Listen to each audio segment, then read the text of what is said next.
Welcome to This Toast is For You, a podcast celebrating the people who make our lives better. I'm your host, Kay Elizabeth, a licensed counselor, coach, and PhD, and I interview delightful people who support our health through financial stability, healthcare, education, the neighborhoods we live in, and the relationships we keep. So give a listen if you are in need of a dopamine hit, or if you like toast, because this toast is for you. So my name is Alicia Long, and by day I am a director of human resources at the #1 hotel in Greenville County, and in my other time I am the founder of I Am My Sister's Bra Foundation Incorporated. So, and that is my goal is for this to be my day job and the hospitality job to be my part-time job. Fantastic. So tell me about My Sister's Bra. I started I Am My Sister's Bra in honor of my sister Laura. My sister Laura was diagnosed with stage 4 metastatic breast cancer in September of 2018. So Laura was a hairdresser, and this was before Obamacare. So she didn't have any insurance. So Laura was going to the local health department to get her annual checkups.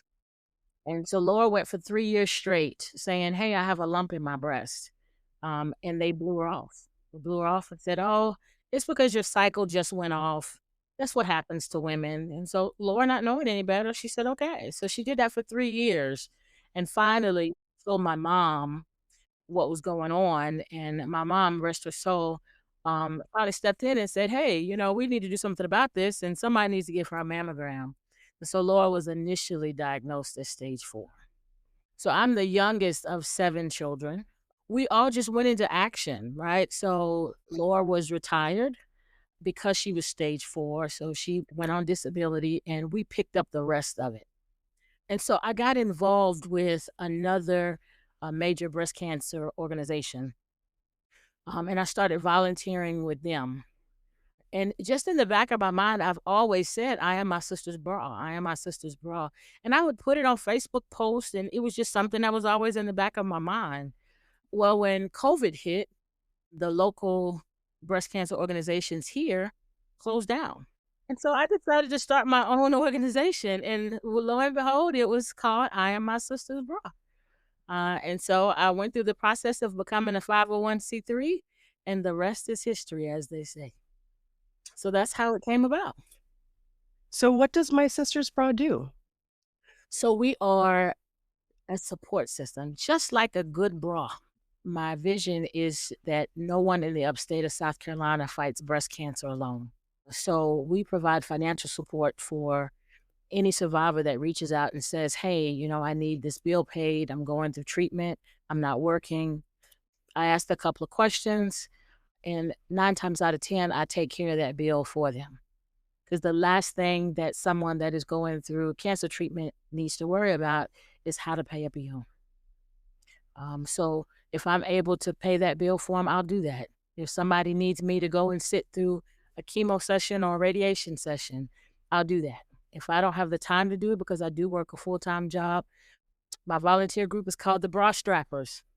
So one of them will go and sit with somebody, I'll go and do a mammogram with them. Somebody can't pay for a mammogram, I pick that up as well. If I don't have a bra strapper that's available, or I can't do it and I can put them in an Uber, I provide the Uber confirmation number so they can take an Uber to their appointment.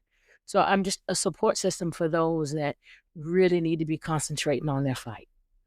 Do I understand correctly, you focus mainly on women who don't have health insurance? So not necessarily, right? Because some of them could have insurance, but their job, they may have come out of work. Like I said, my sister was retired. So she didn't have, that resource anymore. She didn't have any income coming in, but she did have Medicaid, right? So I focus on whoever has the need. And if I have the resource to do it for them, I will.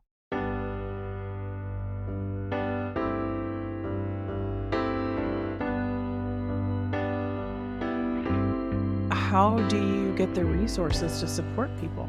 So I have to tell you, in all transparency, a lot of the times it comes from my pocket. But I also fundraise. That was one of the main reasons I became a 501c3, so that I could do fundraising in order to get the money up. Now, I've been official for the last 3 years.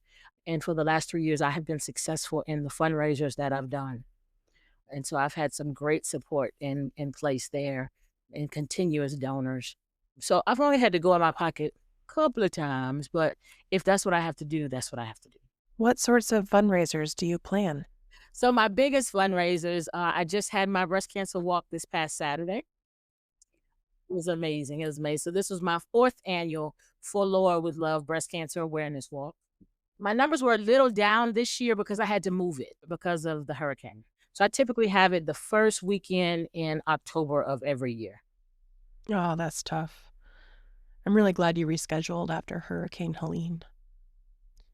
So tell me more about the For Laura with Love walk.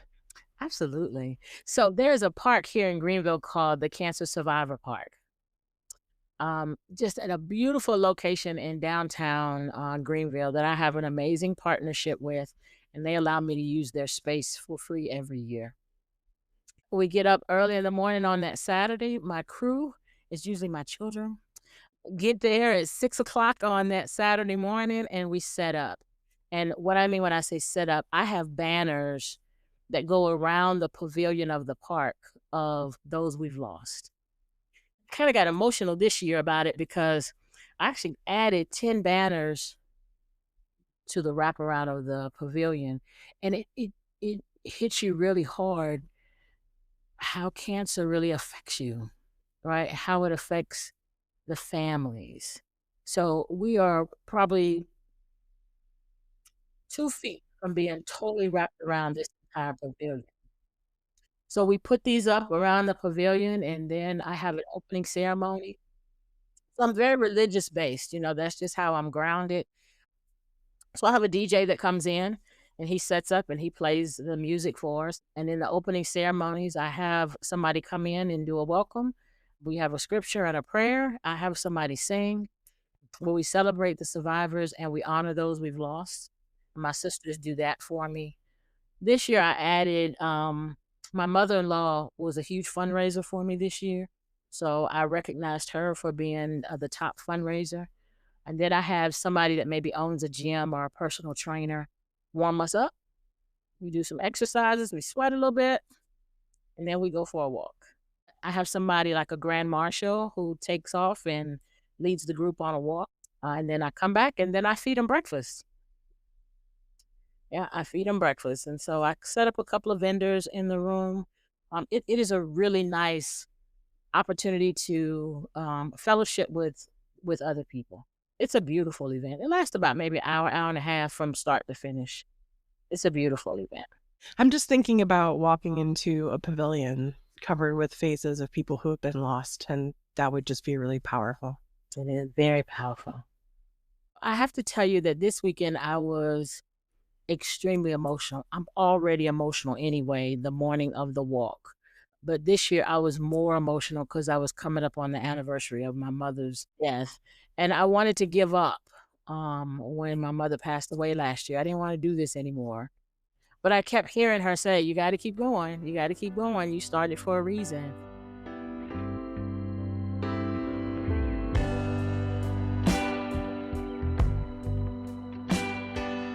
So I do the walk, and then I do what I call a Jazzy Pink Affair.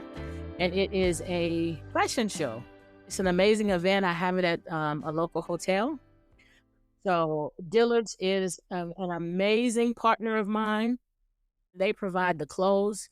And the models are survivors. They get to go into Dillard's. They get to pick out 2 outfits. One they get to keep, and it's just a program around it. And then we allow the ladies to come out and do their thing, and they absolutely love it. This sounds amazing. How do you find your participants, your models? So listen, my biggest platform is social media, Facebook, Instagram. And I wasn't using TikTok before, but now I am. But I'll post on Facebook or Instagram and say, hey, I have this event coming up. If you want to be a part of it, let me know. and the inboxes start ringing off the hook. I haven't used the same people not 1 year. I always have somebody different. In 2023, I had a model, and his name escapes me, but I'm sitting here looking dead at him, but I can share a picture with you. But I had a 5-year-old cancer survivor, a little boy. Yeah. And he got up and he modeled. I remember he gave his grandmother such a hard time picking out his outfits. I'm not going to do that. I'm not going to do this. I'm not going to walk. And he came out and he walked and he did such an amazing job. Such an amazing job. Such a powerful testimony to those that don't believe that cancer affects anybody, any age. He was 5 years old. So let me tell you how I even came about to have the relationship with Dillard's. 2021 is when I did my first Jazzy Pink Affair. So I knew what I wanted to do. I had it laid out in my mind, but I could not find somebody that would be willing to donate the clothes, right? And so when I tell you it was the ninth hour, it was the ninth hour that somebody called me. As a matter of fact, it was my spiritual mom. She said, "Hey, call this young lady at Dillard's and see if she could help you out. Her name is Keisha Johnson." She said, "Call her." And so I have a Jazzy Pink Affair in May because my sister's birthday is in May. So this had to be the beginning of April. And she said, "Call Keisha and see if Keisha can help you out." So I called Keisha. We played phone tag. You know, my nerves got to be a little anxious about it. But she finally said, "Come on in on this day." It had to be like mid-April. She said, "Come on in and let's talk about it." I was like, "Oh, dear God, please let this work out. Please let this work out." I couldn't even get the whole story out of what I wanted to do. And Keisha was like, "Oh, yeah, I got you. I got you. Sure, I got you." And I was like, "Really? Really?" She said, "Yeah." She said, "I got you. We can do it. And we're going to do this, and we're going to do this, and we're going to do this, and we're going to do this." And I'm just sitting there in awe. "Really?" And she said, "Yeah, yeah." And then she started calling people in the office and saying, "Hey, I want you to do this for her. I want you to do this for her. I want you to do this for her." And it just took off. It took off. She said, "Now you got to get the ladies in here so they can pick out their outfits." And all this happened like the very next weekend. And she said, "They got to pick out their outfits and we got to make sure we got this and it fits this." And she even gave me a young lady to work with them, to show them how to model and to, kind of coach them through it. Keisha is amazing. She's so amazing. And she typically calls me and says, "Okay, are you ready to plan the next event?" And this is like in January, right? "You ready to start?" "Okay, Keisha, it's just January." But that's just how organized she is. She has been absolutely amazing. And when I say they do other things, not only do they, supply the clothes for me, that she also gives me a day of shopping at Dillard's, where 10% of the proceeds go to my nonprofit. You know, it's just Wow. amazing. She's absolutely amazing. So you're letting me have some clothes, and you're gonna give me a check. So she's an amazing partner. She's absolutely amazing. So the night of the event, they bring the clothes out, they put them up on the nice little clothes racks, and they help the ladies get dressed. They do a trial run. All this is for free, right? This is just their gift to I Am My Sister's Bra. So those two things are my biggest fundraisers. Now this weekend I'm having a gospel concert. I'm having one Saturday and one Sunday. And so hopefully those will prove to be good fundraisers for me as well. I have so many questions. Okay. The fundraising events. Yeah. So you just named them off like they were just things that you do. Yeah. So we have a walking event. We have the Jazzy Pink Affair. We have gospel concerts. You just named them like it wasn't like there isn't a ton of effort and planning that goes into them. Much. It's so much. So much. So it's time consuming and it's exhausting, but it is so rewarding. At the end of the day, it is absolutely rewarding because I remember my why. When I'm tired, I remember my why. And your why is? My sisters that are going through, and it's Laura's legacy.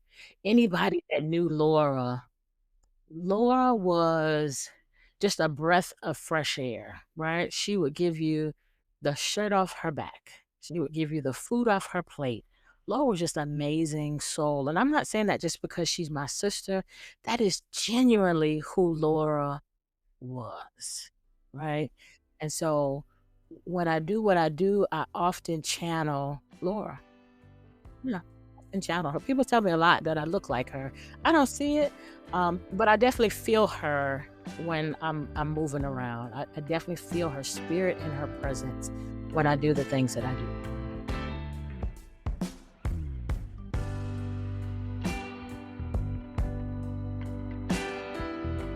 Now, tell me about the gospel concert. So this year, I was committed to doing 5 events in the month of October. Craziness, right? Absolute craziness on my part. Yeah. Yeah, craziness. Now, the hurricane, I ended up having to cancel too. I had a high tea and I had a lunch and learn, so I canceled those.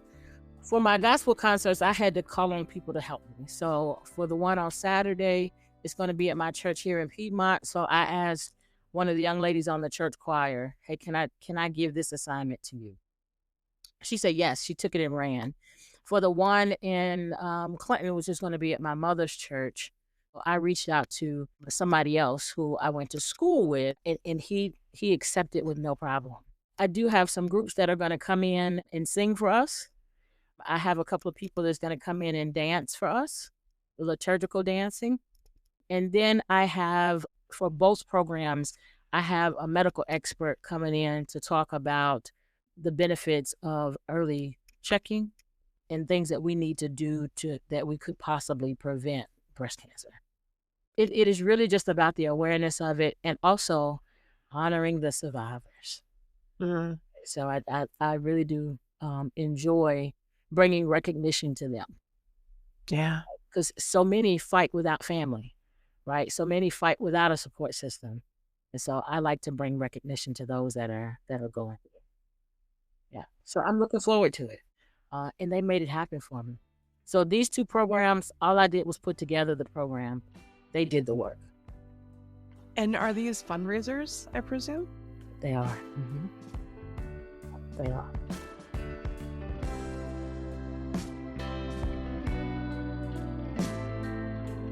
So I'm thinking about like literally driving people to their appointments. And you talked about sitting with someone during their chemo or taking someone to radiation. Can you talk about what that's like? So when Laura was going through her treatments, so back then, they had like open bays, like people that were going through their treatments, like open bays, like there was 15, 20 people getting treatment. And it would literally break my heart to see some people that were in there going through that alone. So when Laura would go to sleep, I'd tell Laura, hey, when you go to sleep, I'm going to go sit with that lady over there. And she'd be like, okay, whatever. It wouldn't take long for Laura to go to sleep, you know. And so when she would go to sleep, I would go sit with somebody else, you know, and I would read to them or, you know, I grew up in the church singing, so I would sing a song to them or, you know, whatever it took just for them to know that somebody else was there. I would do it until, you know, I saw Laura moving around and then I'd say, hey, I got to go back to my sister now. So I knew when I started my organization that I wanted that to be a part of the process. So now it's not an open bay. So can you imagine people having to go through that sitting in a room by themselves with just your thoughts?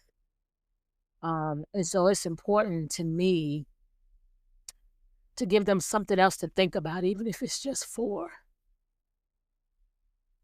even if it's just for a few minutes, just to give them something else to think about instead of what they're going through at that moment. Because it's rough. And it's hours, it could be hours that they sit there. It is my desire, my passion, and my calling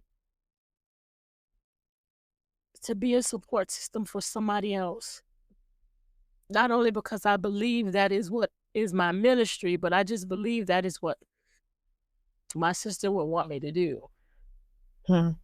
So that is important. It is important. And it's important that they get to these appointments. Because if you make the decision to go through the chemo or radiation, you got to stay committed to it. If that's what you decide to do, some people decide not to do that. But if you decide to do that, you got to be committed to it. And a lot of times these hospitals, I'll make you an appointment on October the 24th at 10, but it's your responsibility to get here. And it's not their fault, right? It's not their fault at all. But it's important that they have a way to get to these appointments and to get back home, especially home, because you are literally drained. Even though you're sitting there for hours, that is a draining process. And sometimes it makes them sick. They can't hold any food down. So it is important that they have somebody there. It's crucial. It's crucial. So it's clear to me the passion that you had and the love that you have for Laura and the passion you have to make sure that no one goes it alone. But I also want to recognize that there's like a big jump in between having passion and doing what you're doing. There's a level of commitment that you have to make sure that people don't go it alone. That's a big jump. I believe that jump is nobody ever gave up on me when they probably should have. They probably should have turned their back on me with some of the crap I was doing in life. The things I was doing and saying in life, somebody probably should have turned their back on me, but they didn't. I think I told you I'm the youngest of 7 children. And I am the most defiant. Laura stood by me when probably most people would turn their back. And I'm going to be that same support that somebody was for me, specifically Laura.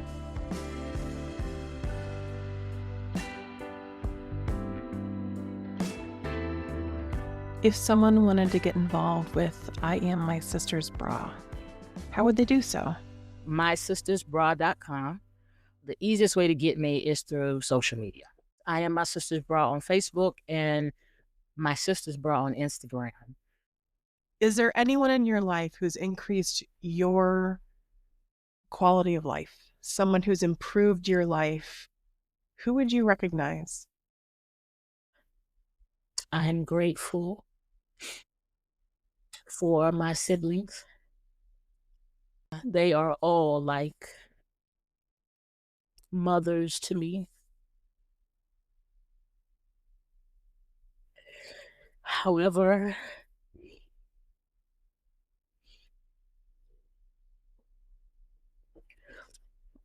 the most influential person in my life was my mom.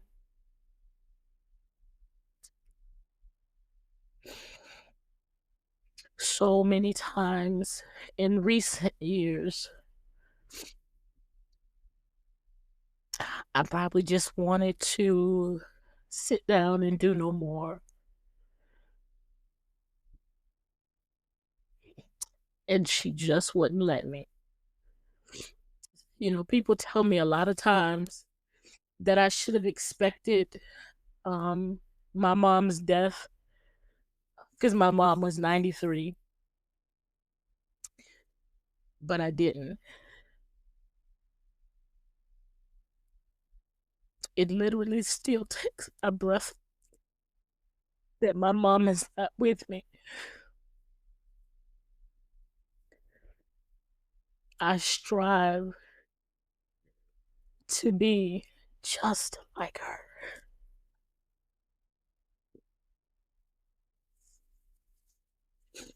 So this year has been hard without my mom.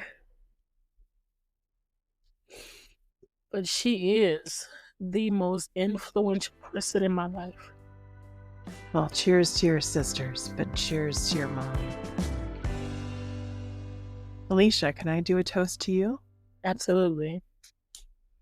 Alicia, for not turning your back on others, for doing the thankless job of planning and organizing events, including planning events that don't get to happen because weather is weather, for the trips that you're taking to help women get to their appointments for their treatments, for singing to people while they're getting their treatments, for making phone calls and saying, hey, can you help us with a fashion show?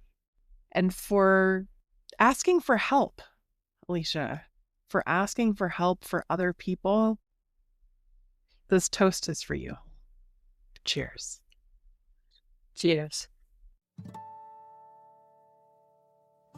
Now it's your turn.